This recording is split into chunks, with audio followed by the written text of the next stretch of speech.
ঘন মেঘে আঁধার হলো দেখে ডাকতেছিল শ্যামল দুটি গাই।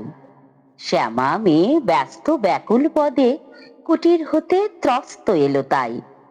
আকাশ পানে হানি যুগল ভুরু, শুনলে বাড়ির মেঘের গুরু গুরু। কালো, তা সে যতই কালো হোক, দেখেছি তার কালো হরিণ চোখ। পুবে বাতাস এলো হঠাৎ ধেয়ে, ধানের খেতে খেলিয়ে গেল ঢেউ। আলের ধারে দাঁড়িয়ে ছিলে একা, মাঠের মাঝে আর ছিল না কেউ। আমার পানে দেখলে কিনা চেয়ে, আমি জানি, আর জানে সেই মেয়ে।